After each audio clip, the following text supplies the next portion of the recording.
तो जिस मजदूर की बदौलत देश विकास के रास्ते पर आगे बढ़ता है, वो मजदूर आज खुद रास्ते पर है। सड़कों पर मजदूरों का रेला है।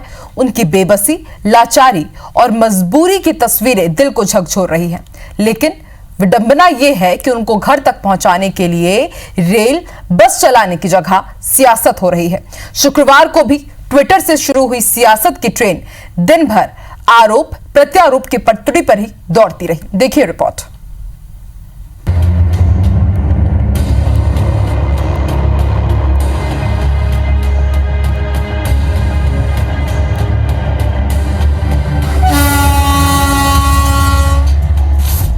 मजदूरों की ट्रेन पर फिर तकरार। केंद्र और भूपेश सरकार के बीच ट्विटर वॉर।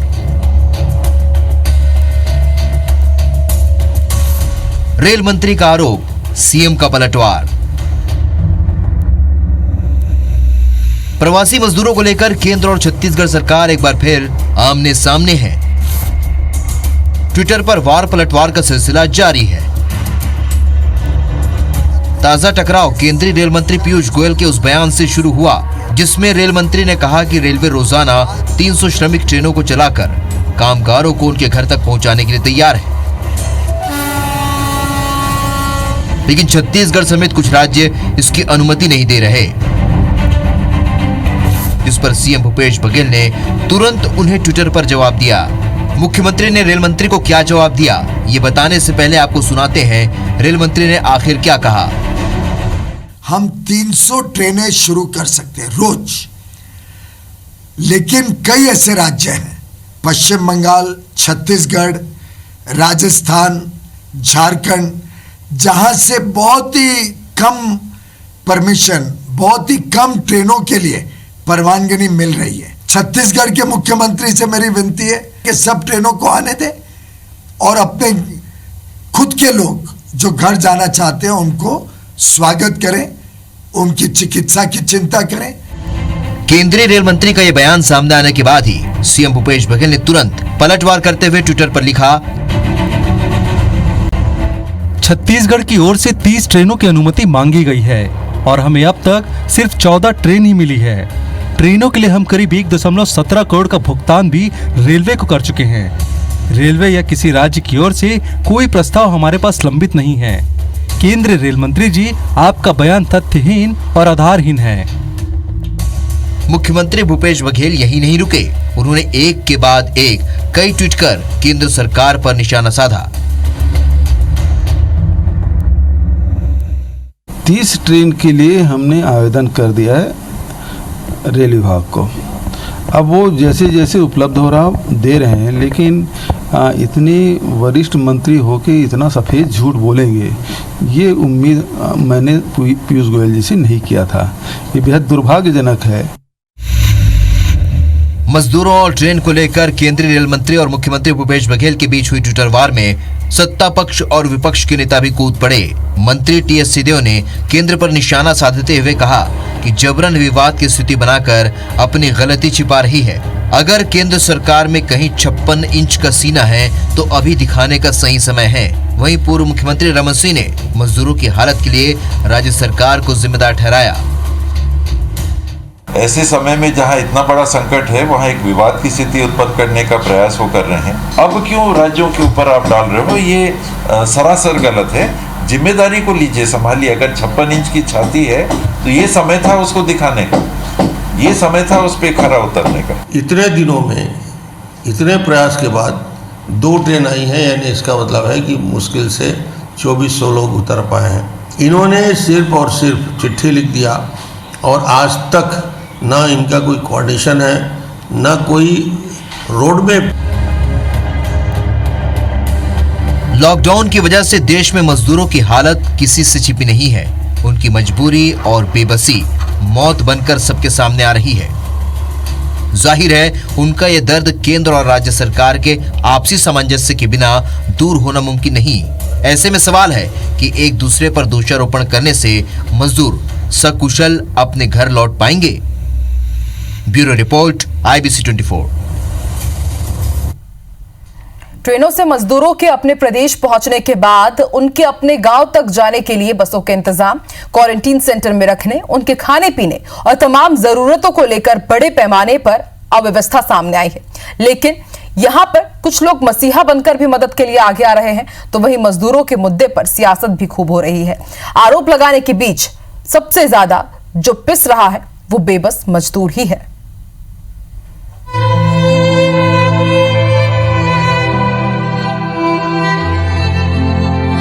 बेबसी की ये तस्वीरें छत्तीसगढ़ के उन शहरों की है जहां प्रवासी मजदूर अपने घर जाने के लिए आ रहे हैं, तो वहीं सिस्टम की लापरवाही, अव्यवस्था और सियासी दावपेच की वजह से उन्हें परेशान होना पड़ रहा है।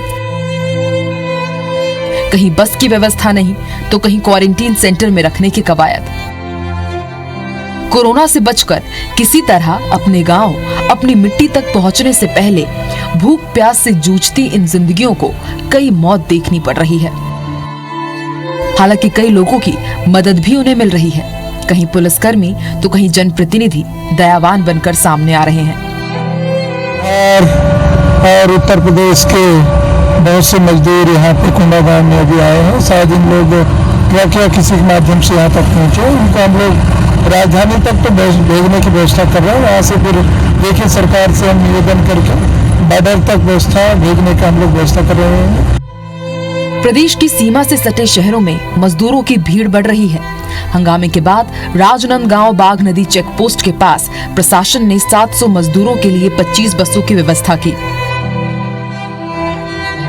रायपुर के टाटीबंध में भी प्रवासी मजदूरों को भेजने के लिए बस के इंतजाम किए गए। साथ ही निजी बसों के साथ स्कूल बसों को भी अधिग्रहित किया गया। ट्रेन को लेकर तकरार तो चल ही रही है, अब बस परिवहन के खर्च को लेकर भी सियासत शुरू हो गई है। मुख्यमंत्री भूपेश बघेल के मुताबिक राज्य के 1.5 लाख से अधिक मजदूर और अन्य लोग दूसरे राज्यों में फंसे हैं। करीब 27,000 से ज्यादा मजदूर स्वयं के साधन और राज्य शासन की बसों से लौट गए हैं। उन्होंने मजदूरों के लिए रेल और बस परिवहन में हुए खर्च का भुगतान SDRF से करने की मांग की है। भारत सरकार को नहीं चाहिए था जब लॉकडाउन किए उसके पहले लेबरर्स कहाँ जाएंगे, माइग्रेंट लेबर कहाँ जाएंगे, इसका अनुमान क्या उनको नहीं था। और यदि आपने श्रमिकों के लिए जब छूट दी तब का क्या उम्मीद नहीं थी आपको। और जब मैंने भी कहा कि पहले तो इन्होंने कहा बस से ले जाएं, अब हज़ार किलोमीटर 2,000 किलोमीटर कोई बस से कैसे लोगों को ले जाए। रोड में एक्सीडेंट होने की भी संभावना है, दूसरा भोजन के व्यवस्था की भी चिंता है। ऐसे में बिना सोचे समझे ये सीमाओं को खोल दिए और उसके कारण से अफरा तफरी मची है, तो इसके लिए जिम्मेदार तो भारत सरकार है। पूर्व मुख्यमंत्री रमन सिंह ने पलटवार करते हुए मजदूरों की समस्या के लिए राज्य सरकार को जिम्मेदार ठहरा दिया है, तो राज्य सरकार के मंत्री केंद्र पर ठीकरा फोड़ रहे हैं। ये मांग कर रहे हैं मनरेगा के अभी 100 दिन तो पूरे हो जाएं। अभी तो मनरेगा का काम की मजदूरी का एवरेज 40 दिन भी नहीं हुआ है। 100 दिन पूरा हो जाए फिर बारिश आ जाएगी, बारिश में किसान किसानी में लग जाएगा कि इनका मनरेगा का काम करेगा। मगर ठीक है, इनका मांग उचित है। यदि बारिश के आसपास और ज़रूरत होगी तो हम भी केंद्र सरकार से कहेंगे कि इनके 100 दिन पूरे हो गए हैं, अब इनको थोड़ा बहुत और दिया जाए, क्योंकि ये ऐसी कठिन परिस्थिति है। ने राष्ट्रीय आपदा प्रबंधन के कानून को राष्ट्रीय स्तर पे लागू कर दिया, तो ये तो सीधे आपकी जिम्मेदारी थी। अब क्यों राज्यों के ऊपर आप डाल रहे हो, ये सरासर गलत है। जिम्मेदारी को लीजिए, संभालिए। अगर 56 इंच की छाती है तो ये समय था उसको दिखाने। केंद्र और राज्य सरकार के अपने अपने दावे, आरोप और सियासी पेच है। इन सब के बीच हजारों की संख्या में घर लौट रहा मजदूर लाचार है। घर तक पहुंचने में उन्हें दर्द के कई पहाड़ पार करने पड़ रहे हैं।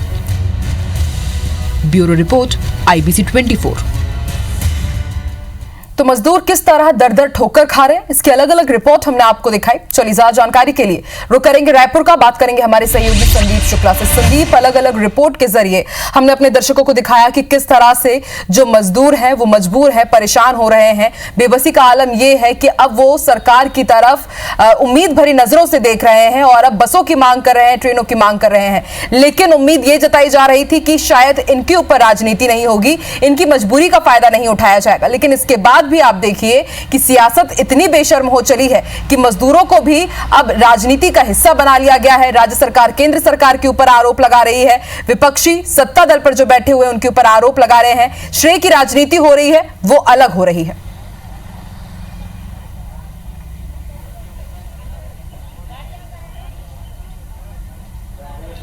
बिल्कुल आकांक्षा, बिल्कुल ठीक कह रही हैं। मजदूरों पर जमकर राजनीति हो रही है। जो कभी वोट बैंक थे, जिन्होंने मंत्री बनाए, मुख्यमंत्री बनाए, उन पर जमकर राजनीति हो रही है। लेकिन रायपुर के टाटीबंध में आपको दो तस्वीरें देखने को मिलेंगी। एक बहुत सुकून देने वाली रहेगी तो दूसरी दर्दनाक तस्वीर रहेगी। आपको देख सकते हैं कि पूरा रेला लगा हुआ है यहाँ पर मजदूरों का। हजारों श्रमिक यहाँ पर पहुंचे हैं अलग अलग जिलों से, अलग अलग प्रदेश से। लेकिन यहाँ पर एक अच्छी बात है कि छत्तीसगढ़ शासन और समाज सेवी संस्थाएं हैं, गुरुद्वारा कमेटियां हैं, वो खाना खिला रही है। देखिए अंडे मजदूरों को मिले हैं, तो हम सबके पास जाएंगे। आप कहाँ से आए हैं? झारखंड जाना है। कहाँ से आ रहे हो? पुणे से, मरो से सर। कैसे आए यहाँ तक? यहाँ से कला की औरंगाबाद सर बस से आए थे, अथी ट्रक से, और फिर यहाँ कैंप पर गए थे। वहाँ पे सरकारी बस सर महाराष्ट्र के लास्ट बॉर्डर नहीं मिला वहाँ? नहीं सर, औरंगाबाद से महाराष्ट्र के बॉर्डर था। प्रशासन लोग हम लोग यहाँ तक भेजे थे। यहाँ खाना मिल रहा है आपको? जी सर। देखिए तेलंगाना से आए हैं और भी लोग हैं यहाँ पर, आप देख सकते हैं। हम इनके पास जाएंगे। कहाँ से आए हैं आप, कैसे पहुँचे? हम पुणे से हैं सर। कैसे पहुँचे यहाँ तक? मैं 100 किलोमीटर पैदल रहेंगा। इसके बाद पुणे पुलिस ने हमको भेजा। इसके बाद में यहाँ से हम रायपुर बॉर्डर पे आए। आप आपके जिला प्रशासन में वहाँ बात किए, जहाँ रहते हो?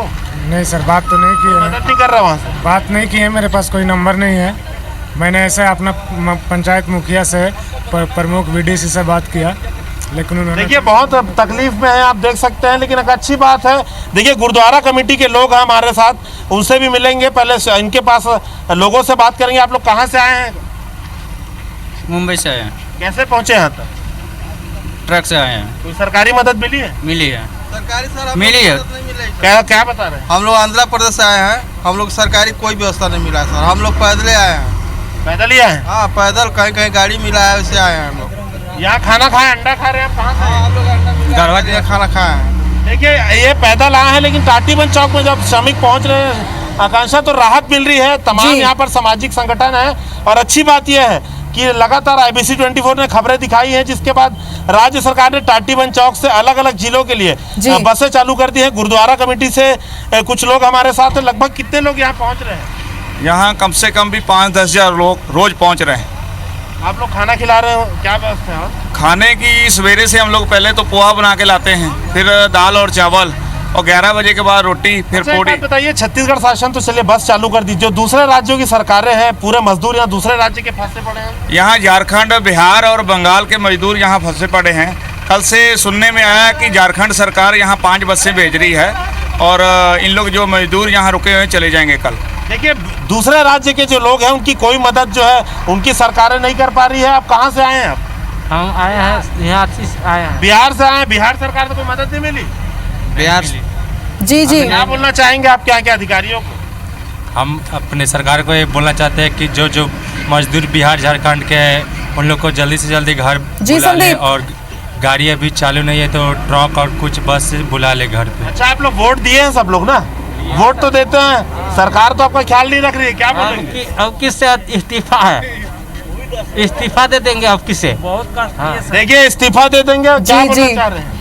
सर मैं हैदराबाद से आ रहा हूँ, झारखंड जाना है, और 4-5 दिन हो गया उधर से पैदल, इधर गाड़ी मिला। जी संदीप, अभी तक देखिए दूसरी सरकारें, जो राज्य सरकारें हैं, बहुत ज्यादा धोखा मिला है। एक सुकून वाली तस्वीर यह है कि छत्तीसगढ़ के जो यहाँ पर टाटीबंध चौक में रायपुर की जो व्यवस्था है, यहाँ का स्थानीय जो श्रमिक है छत्तीसगढ़ का, उसे यहाँ से भेजने के लिए बसों की व्यवस्था है। लेकिन झारखंड के हजारों मजदूर आ रहे हैं, वहाँ से कोई व्यवस्था नहीं है। बिहार, उत्तर प्रदेश से किसी प्रकार की मदद नहीं की जा रही है। यहाँ पर गुरुद्वारा कमेटी है, वो खाना खिला रही है। जिला प्रशासन बिल्कुल संदीप, तस्वीरें हम भी दिखा रहे हैं अपने दर्शकों को कि किस तरह से आखिर मजदूर परेशान हो रहे हैं। लेकिन अच्छी बात यह है कि कई ऐसे भी लोग हैं जो मदद के लिए आगे आ रहे हैं, और IBC 24 भी आपसे यही अपील कर रहा है कि अगर आप भी कहीं पर मजदूरों को देखते हैं तो उनकी मदद जरूर कीजिए। शुक्रिया संदीप पूरी जानकारी के लिए।